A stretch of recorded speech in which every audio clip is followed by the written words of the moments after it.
I can hear you. You're good. Awesome, man. Good to see you. Thanks for having me, man.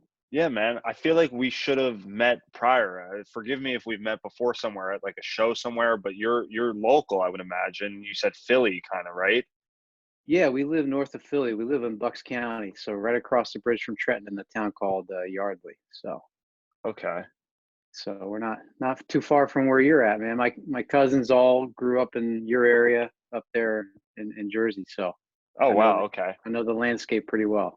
Well, then we'll have to get together and do something, once this whole thing is kind of over with and life goes back to a new normal, I guess, right? Yeah, yeah, absolutely, man. Have you ever done like a show at like, like I'm trying to think where we might have like crossed paths, but like at Cherry Hill, New Jersey? I don't know if you ever remember that baseball softball show that was there. Yeah, I spoke there a couple years ago when it was an AC for that like 1 year or whatever. But I used to have a booth there many years ago for our academy. Like we're going on 15, 16 years ago down in Cherry Okay. Hill. So yeah, Noah well, man. All right, cool. That might be where, because I'm like if I've met this guy before, I'm going to be kind of embarrassed. But I feel like we maybe like have crossed paths somewhere. But I've seen you on Twitter and stuff like that. But it's good to have somebody that's kind of like local on. So Yeah, yeah, no, it's I'm sure we did. We like you know how those things are, man. And just we were yeah. probably right next to each other, didn't even realize it at times. So everybody in your family safe, healthy, right? Yeah, how about you guys? Yeah, we're all good. We're good. We're just missing baseball and softball. We're just missing, I mean, it helps with a day like today. It's like cold out and rainy, but like the nice days are really like, oh, we should, I go for a walk at the park and like you're like, oh, we should be seeing kids out playing and you're not. So that's a little disappointing. Yeah, no doubt, no doubt. But this will pass, and we'll get back out there, and perhaps we'll do it better than we did it Yeah, before. When we abs- get back out. absolutely, man. So why don't we start it off? Because it's I invited you on. What your baseball background. Did you play growing up? Kind of was it? Did you take to it like a fish takes to water? Like I said. Yeah, man. I grew up playing it. I was a big hockey player growing up, though. Hmm, So hockey was my main sport. Baseball was kind of like when it was I had time for it. I was okay. traveling all over the Northeast and Canada, and it was actually my better sport. So hockey was the main thing. I played a little basketball in grade school, played soccer when I was younger, played a lot of sports. I think like most guys my age and my generation, we did play a lot of different things, but baseball, I didn't start taking it seriously really until high school when I got to Hmm, high school. And I was done playing hockey by then. I broke my leg and in seventh grade and I was done. So when freshman year came, it was like, okay, I was good enough to be dangerous. hmm, And I went out for the team. And I just thought I was just going to play freshman ball with my buddies, and hmm. so that was my goal. And I had no other aspirations really other than that. And then I got thrown on varsity like 2 days into the tryouts. And freshman year, which was at the school I went to, it was a small school, but that guy had been there, the coach, for like 30 years or 20 years prior. And he had only done that one time, and that was like back in the 70s. So like it was rare. And that kind of got me scratching the itch a little bit more in terms of like, oh, Hmm, maybe I do have something here. And I really didn't know what to do with it. It was just kind of a natural ability that was raw. And so I had to be fine tuned. So through high school and then got a chance to play in college and pro ball and that kind of stuff. So it started back where I played a bunch of different sports, switch yeah. hitting, shortstop, and I kind of continued to figure it out along the way. Certainly had a lot of help along the way too. A lot of people poured into me and helped me. Sometimes I wasn't willing to listen, and other times it like clicked a couple of years later. But I was blessed to have some people that really took to me and cared about me and tried to teach me the game too. That's awesome, man. Where'd you grow up in Pennsylvania or? Yep. Yeah, we grew up in Pennsylvania and played started playing hockey in Jersey, but then we switched over to another one in Philadelphia and but yeah, went to high school in Pennsylvania, went to University of Cincinnati for college and back then UC was not a sexy pick to go to Hmm, for baseball, and so that was an interesting choice too. And I tell people all the time, I wasn't the best or the most famous Kevin on that team. Kevin Youkilis was on that team. We came in as freshmen together, so we were in the same class, and we had a great group of guys that we called ourselves the Misfits, and our coach said we were the best available when we came. So it was fun turning that program around, and all that stadium and stuff they have now is we're proud to say it's because of what we did at my class and the classes around me, what we did to kind of build that program up. So that was fun too. That's awesome, man. And I'm sure you probably back then probably committed as like a senior, right? There was none of this like I'm committing as an eighth grader, ninth grader. Like when did you commit, for example, to go to Yeah, that's a Cincinnati? good point. Yeah, so this is for me dating myself. This is the mid '90s. So back then, I remember I got one of my first times I was starting to get recruited was sophomore year. I remember getting Mm. letters in the mail. We didn't have we had email, but it wasn't as prominent or anything like that. So we used to get snail mail and stuff in the mail, and my mailbox would be full of letters every day.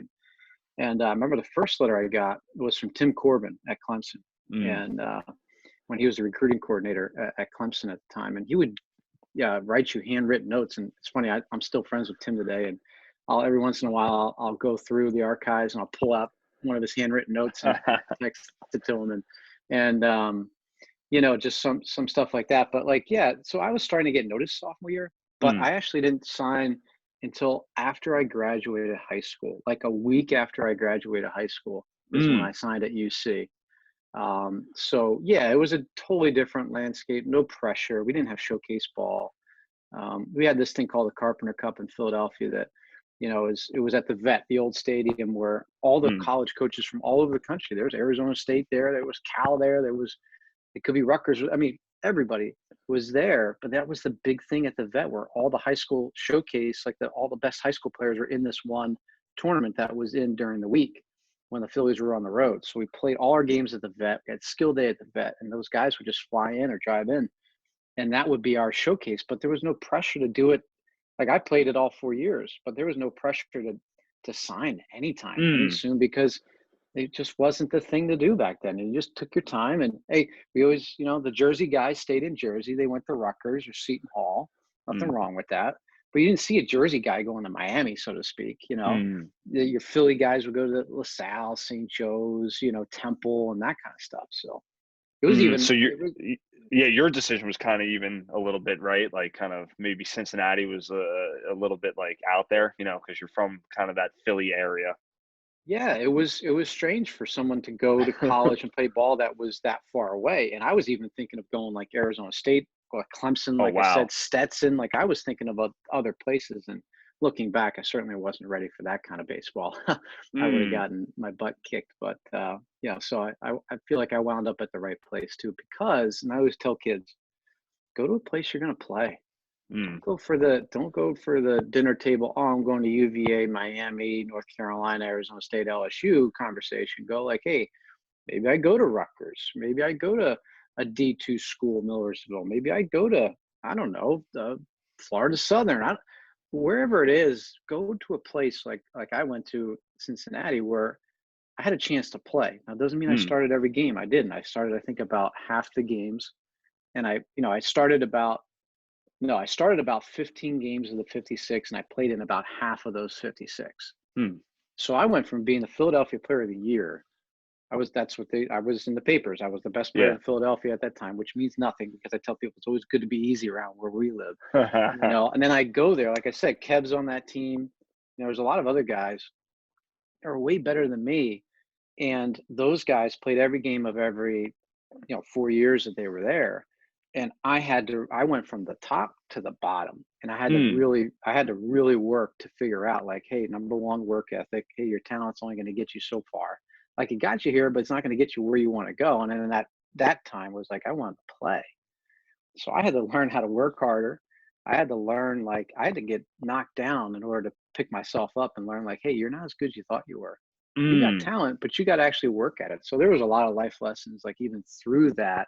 So that's why I'm grateful. I didn't go to Timmy Corbin and Clemson and Jack Leggett, Mm. or I didn't go to Arizona State with Pat Murphy, or that, because then I would have either transferred right out, or redshirt, or whatever the case may be. But go to a place where you have a legit shot to play, and even with that, you still may not play right away like I did.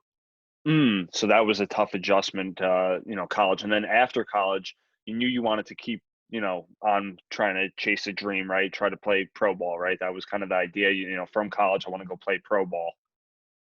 Yeah, and that was the singular mindset. I certainly wasn't there for the academics for me personally, Mm. and that's probably not what the parents want to hear of some guys. And it's not necessarily the right thing or the wrong thing. I tell people. I mean, you use college for what you want to use it for. I firmly believe. I still don't have my college degree. Got a year and a half left, and of that, but certainly it hasn't affected the way I've gone about the No. rest of my life. And certainly I think if you want anything, um, you go out and get it. I don't need a degree for what I do. If I was going to be Yep. a doctor, of course, or a CPA or something, of course, there's certain education that you have to go through to do it. Not knocking that whatsoever, but my singular focus was I wanted to play in the big leagues, like a lot of young guys. They just want to play Mm. pro ball. I want to do the stuff. Like I got a chance to play at the vet, like I said, but I want to do it and get paid for it. Right? Like you Mm. get these experiences where you're like, "Ooh, there's 60,000 empty seats here, but I would love to play here when it's filled." Mhm. Like I would love to do that for my profession. And I think that when you're younger too, you're naive enough to go through and to have that vision and to kind of go through the muck.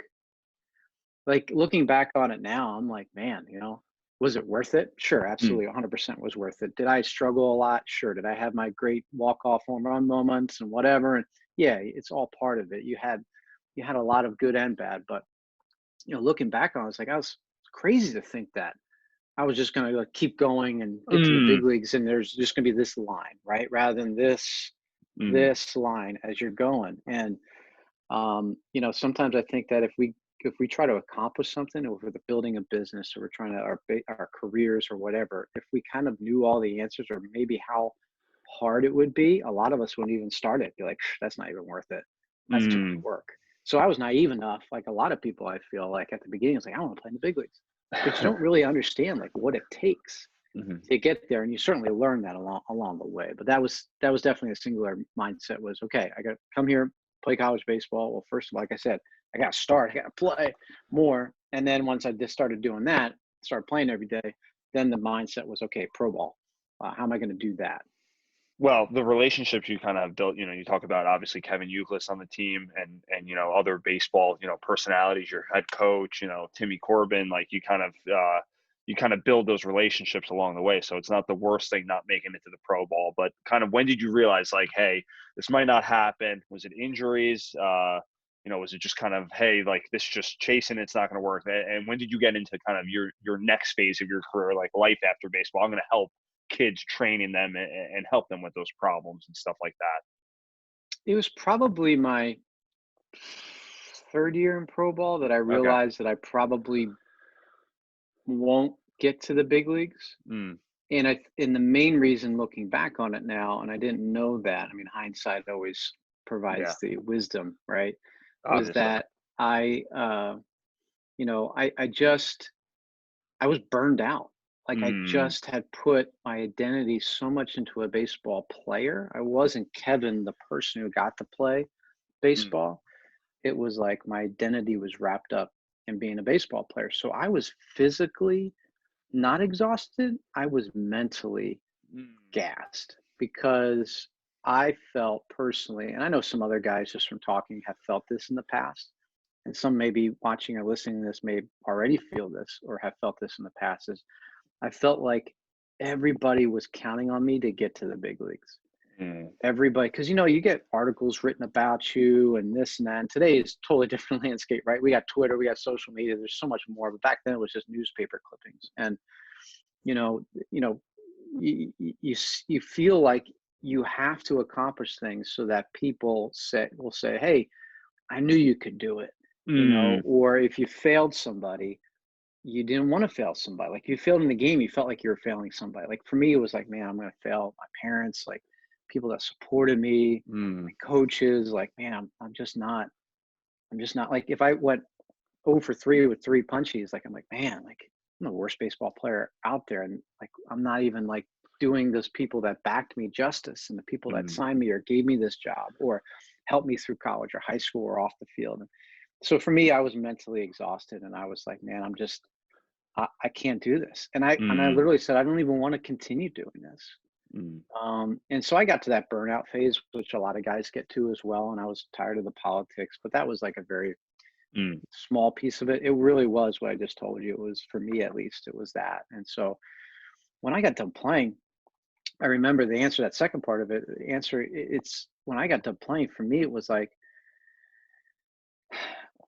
I found that I was able to connect with my teammates in a way in the cage that I really didn't know what I was doing at the time. Meaning, like, Mm. until I was done playing, the guys are starting to ask me, like, "Hey, can you help me this off season? Like, hey, can we work together? Like, in terms of, like, hey, just like as teammates, like, hey, can Yeah.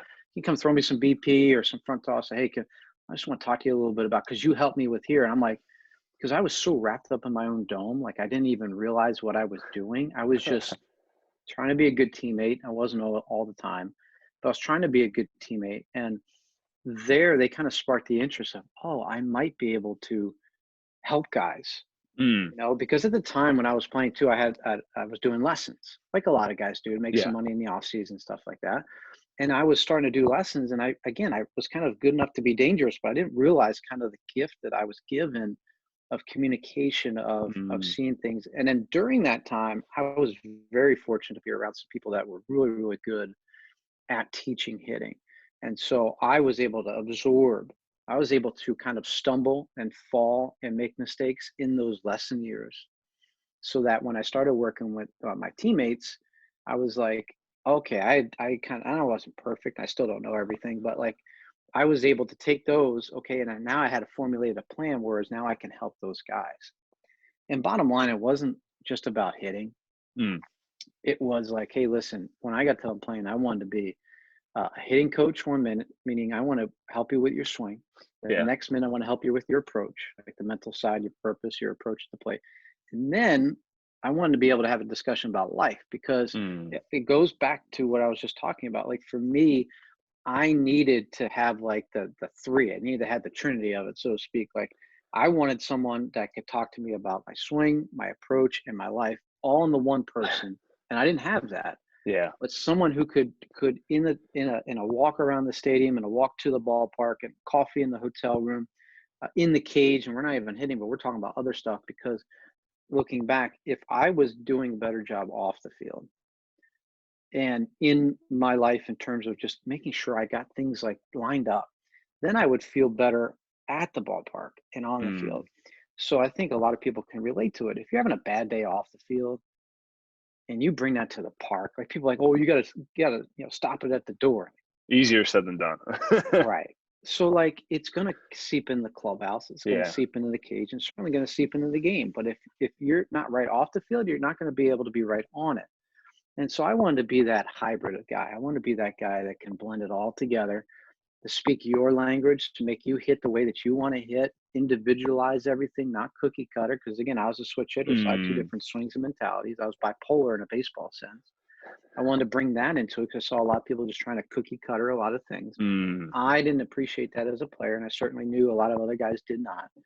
So they led me on, and they kind of like they helped fuel my desire to be like, okay, maybe I can do this, and then let me put into play my plan of like, hey, I want to be that hybrid of for a guy, and knowing at the same time, Max, is that I knew I wasn't going to be for everybody, Mm. but I knew that I was going to be for somebody. Yeah. And so if I take that mentality everywhere I go, and still to this day, like, listen, I'm not for everybody. Someone listening to this, I may not be for you. Mm. Somebody else might jive with it. They might connect with it. And I don't have an ego when it comes to it. And I know I can't help everybody. So that in essence is kind of how it all got started.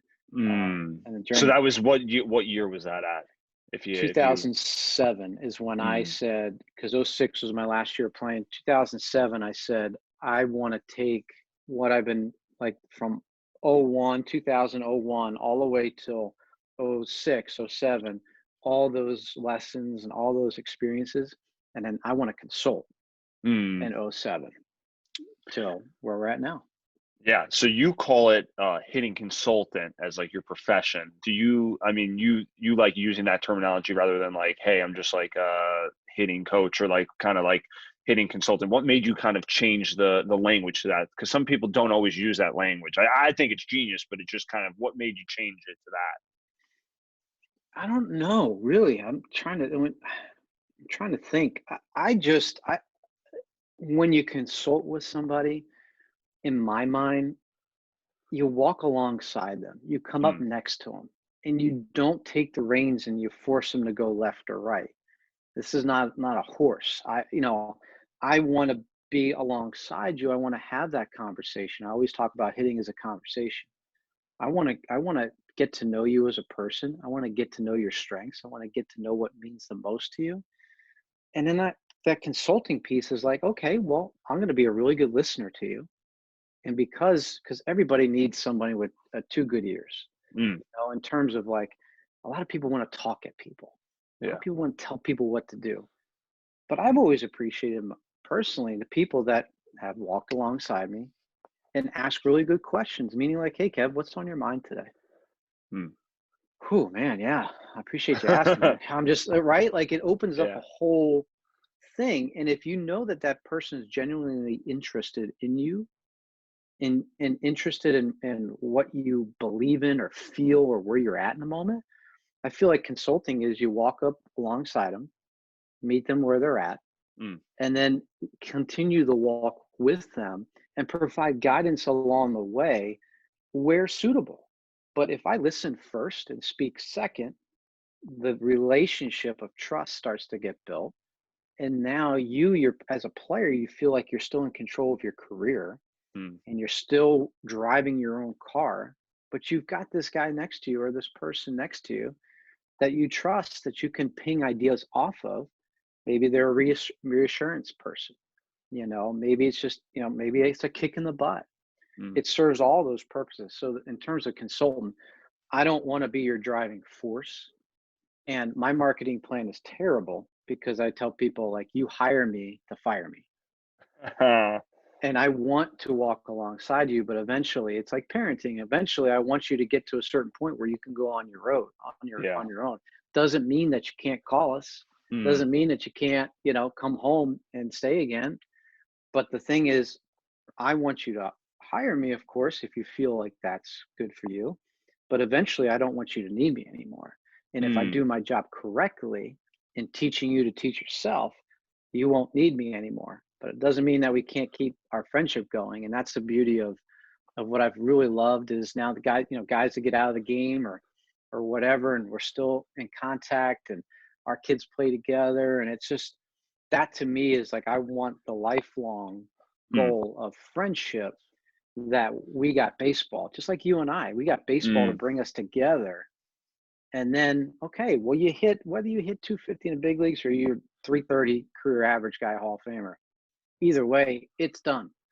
And I don't want to be our relationship to be based just on baseball. Mhm. I want it to be a consultation of life and ball, and obviously long-term goals of friendship.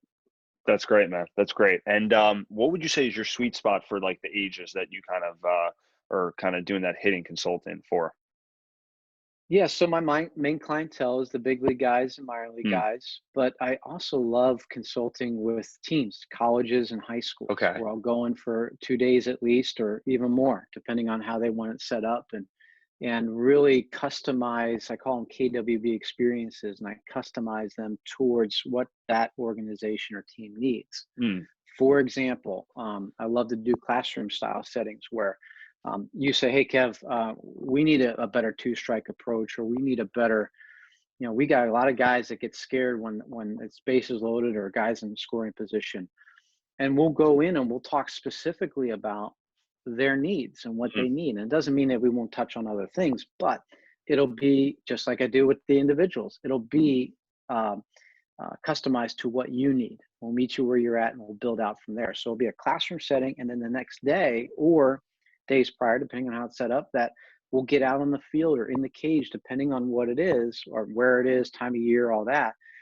And we'll implement the approach at the plate, the mental game, all the stuff we talked about into games, and we'll run like instructional league where we'll stop things if we need to and talk about things. I'll be in the dugouts and talking with the guys on deck and guys and just, coaching them up along the way.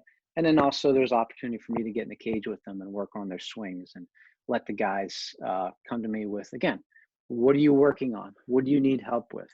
and how can I help you, that kind of stuff. So the high school on up is a sweet spot, and Mm, great because I learned so much more from all those guys than they do from me, because now going on 20 years, like all even back in the day, like we talked about those 10-year-olds, they taught yeah. me a lot about kind of how they operate. And I just had this Rolodex in my mind of all those players over the years that, oh, you remind me of this guy back Mm, when. It doesn't even have to be a name. It could be like this guy I worked with. It could have been the lessons. Like he had the same issue, try this. mm, Right. And so now yeah. I've got such a Rolodex where I can just like kind of like pick and choose kind of things that match up with what those guys are going through. And it also gives them every once in a while, drop a name if it helps the process, like in terms Mm, of the player. If I know, like, hey, you know what, so and so you watch on TV, he has the same issue. mm, You might think he's invincible, but no, he's got the same issue. Here's what he's doing to help. So mm. sometimes I'll do it, but most of the time it really doesn't matter the name. It just Yeah. matters of, hey, can you match it up with what they're feeling at that time to help them. That's cool, man. That's cool. So is it just you going to there, or is it just a one man show, you just KWB going to the facility, or do you have like a team of people there? Like, how does it work? Do I call you up, or do you have a facility that we could go to? Yeah, it's just me, man. It's just me. That's So just cool. like here, you're gonna get me and only me. And I was telling somebody the other day, like my brand is me. So Mm. if God forbid I'm not here tomorrow, then there's no KWB. And I call it an experience because I feel like it's an experience for them when I come in, but it's also an experience for me, right? It goes back to that relationship building as you create that relationship like we're doing right now on this. Mm, There's a sense, there's a feeling, there's that comes along with it. And I'm grateful for every experience. I'm grateful for every opportunity, just like this, and mm, to be able just to connect with really good people, and just to, again, help them on and off the field. I used to have a facility, haven't had one in, I don't know, probably 6 years now. And mm, so I go all over the country, and I'll go to your school, go to your facility. Yeah, so I just fit it in. And again, if and we have a consultation before too, meaning like, am I a fit for you or not? mm. And most of the time, yes, because there's Yeah. enough stuff out there now over the years. Like you said, go on social media, you can kind of get a good taste of Yeah. kind of what I stand for, or things I kind of believe in.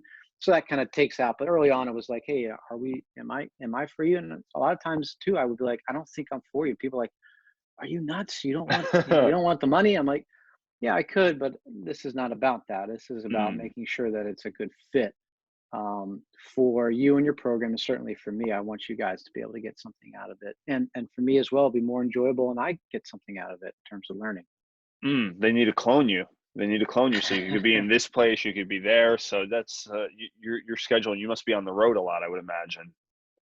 Yeah, there's a nice flow to it I have now. So it depends. A lot of the stuff, a lot of the experiences I have are in the off season, and they're Oh, like placed. shows and stuff like that, right? Yeah, like a lot of things that I'll do, some stuff during the season as well, maybe some smaller stuff that I do, and, scheduled out. But yeah, I mean, I feel like now I've been doing it for so many years. I got a good flow to it. I get my family time, make sure it's number one priority, and then working with the guys and the teams. And it's just, again, it's a blessing, and it's been really fun so far.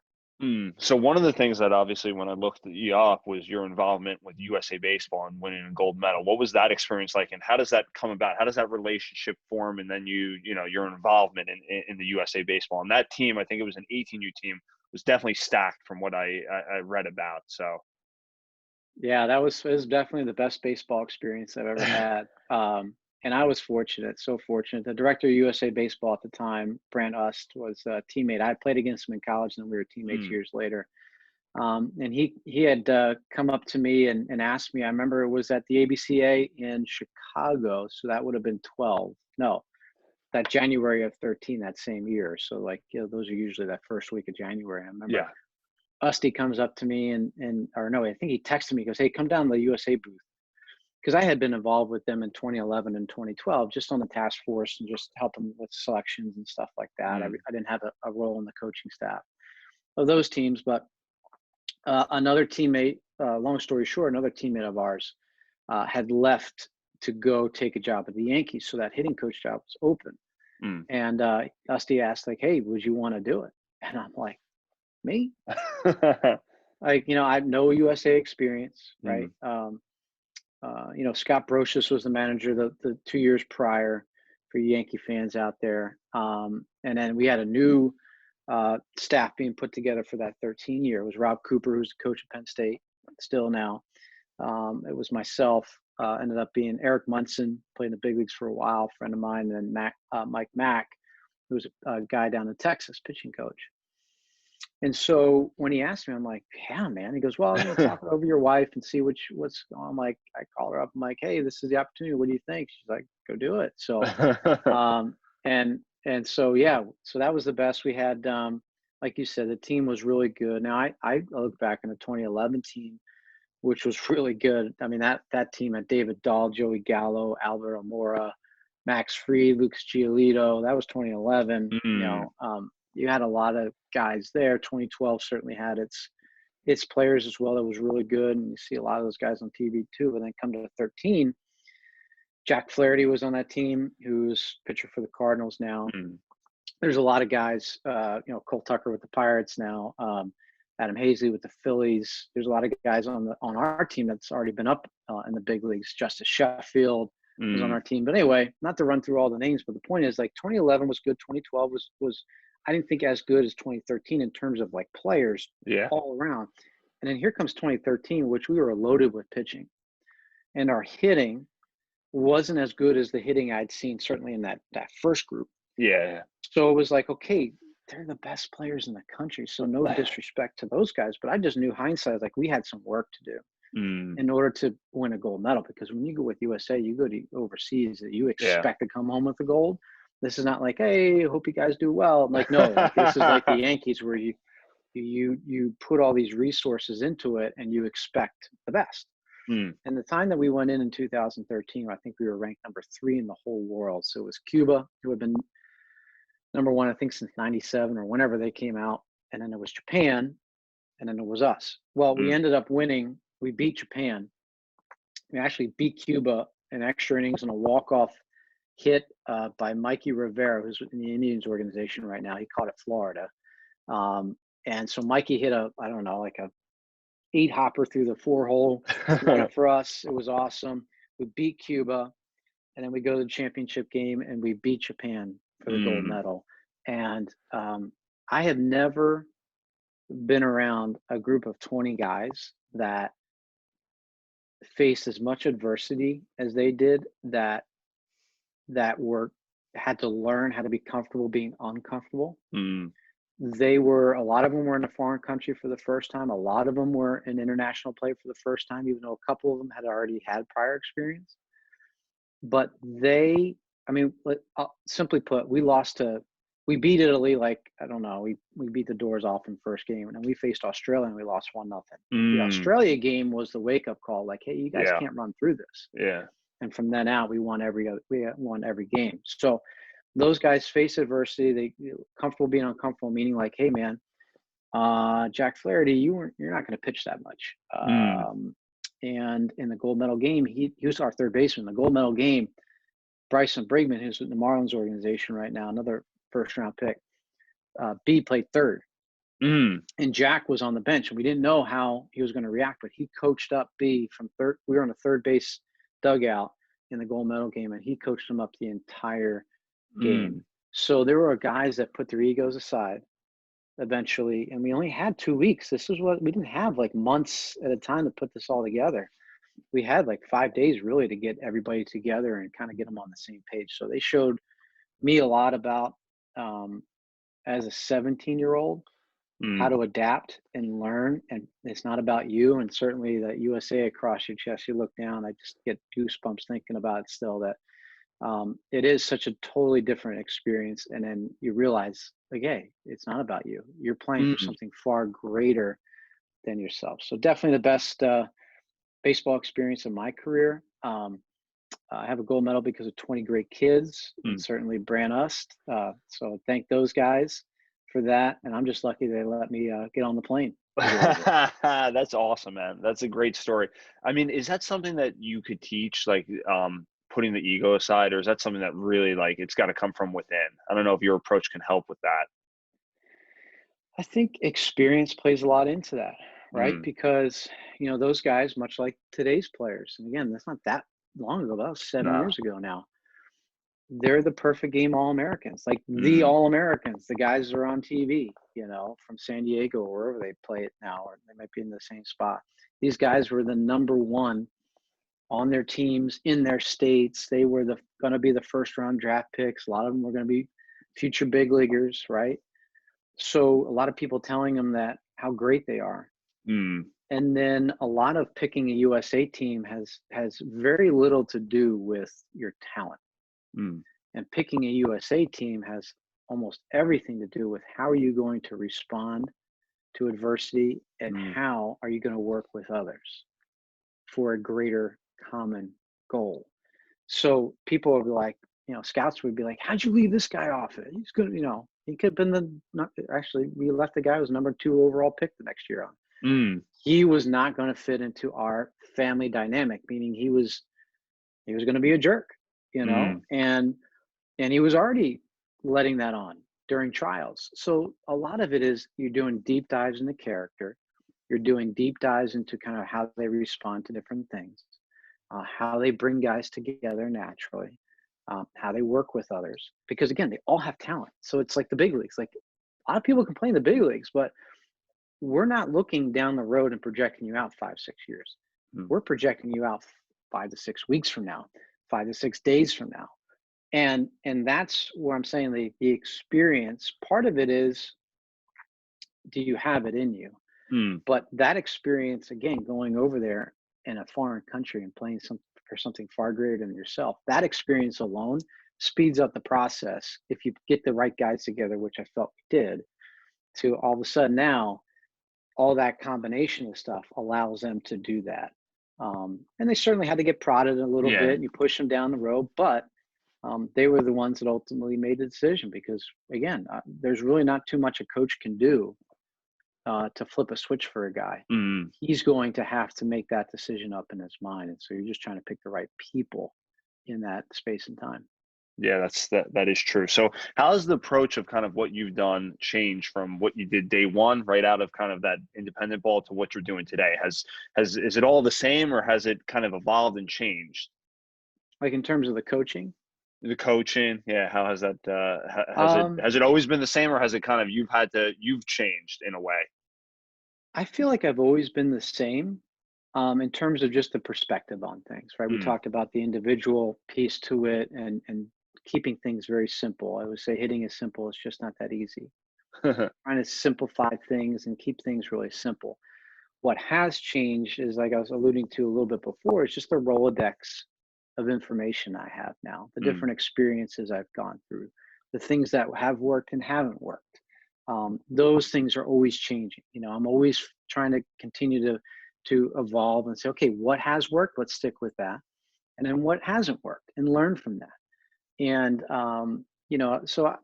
so it really hasn't changed. Though I tell people the way I've changed, coached hitting hasn't changed. mm, Um, but I've just gotten so much more information along the way, whether it was wisdom from my own experiences or just listening to other people, whether it was a player I'm working with or a mentor or a coach that I really respect is pouring into me, like that stuff. I just gathered more information, but the principal foundation of it hasn't changed whatsoever.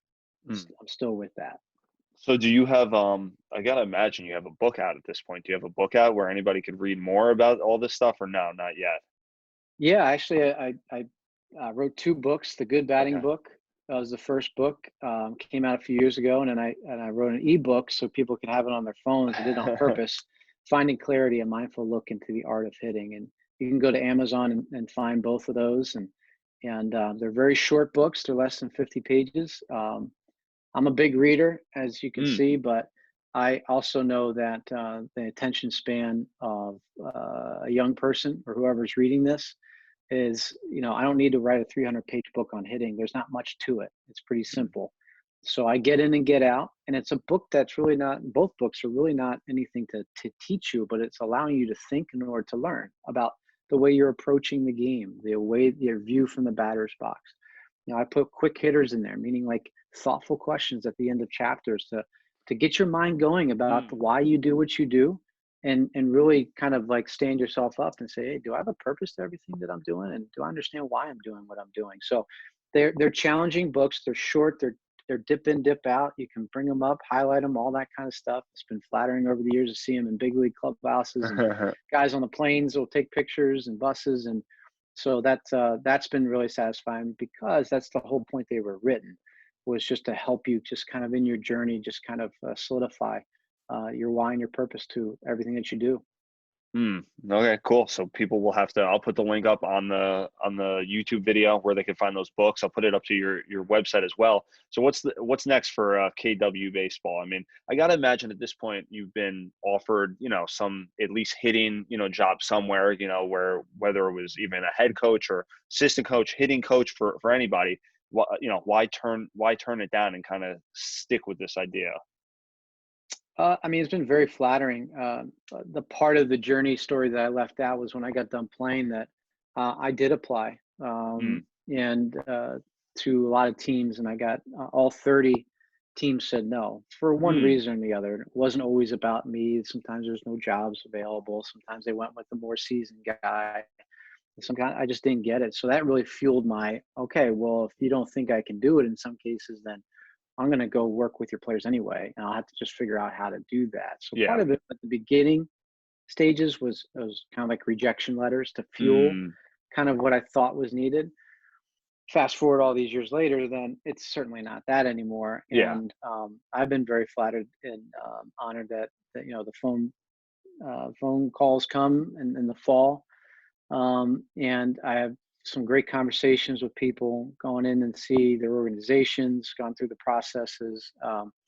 And at the end of the day, it either just not a fit for the organization, or it's not a fit for me and my family at this time, Hmm. and the jobs that have been offered. So I'm flattered. But for me, family comes first. And what I'm doing right now is certainly something that gives me that flexibility. If a team does give me the flexibility that I have now in terms of doing it the way that I want to do it inside an organization, which I believe works because I'm doing it right now with your players, so to speak, Hmm. that if that opportunity ever came about and it was a right fit for the family, then I certainly would entertain that.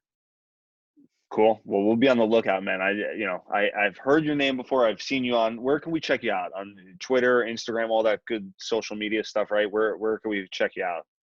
Yeah, thank you. Yeah, kwbaseball.com is the website. And then all my social media handles are at kwbaseball. So Twitter, Instagram, Facebook, at kwbaseball.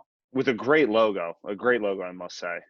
Oh, thank you. Yeah, I got Yeah. lucky. The guy that created that, Dave Slifka, he's out of Allentown, Pennsylvania. Hmm. He came up with a lot of Fortune 500 logos, and he gave me a steep discount on it. Thankfully, I didn't have the money that he charges these big corporations, so he gets all the credit for it. And it's actually, the Awesome. logo is actually a picture of me. So that silhouette is me. It's from a picture when I played, and then he put the rest together. It's really cool, and you put a lot of good stuff out there. I even think you might. I feel like everybody's had a podcast. I don't know if you have a podcast, or you do like a little morning coffee, I think, or something. I saw, right? Yeah, so we started the podcast KWB Radio in Cool. 2014, August 1st. Charlie Manuel was our first guest, and we haven't done, me and my friend Joe Ferrero, we haven't done one in probably over a year. We Mm, kind of took a real break, but we have over 100 episodes that we have, and you cool. can go KWB Radio wherever podcasts are found. You can find that, and it was just brought on my friends, and we talked, and it was good stuff. And still, I mean, today I posted something on my Twitter about one of our episodes with Butch Schaff and a friend of mine, USA guy. He's the one who taught me all about USA, how to find a guy. He's a high school coach out of Tennessee, and he's a USA guy, gold medal, another gold medal winner.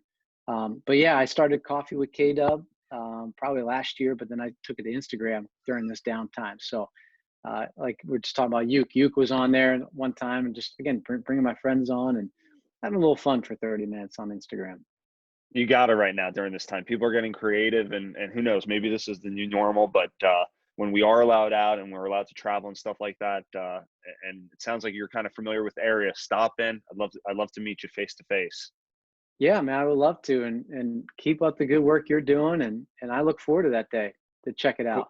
cool, man. Cool. Well, thanks for coming on, and have a great weekend. You too, Max. Thank you so much, man.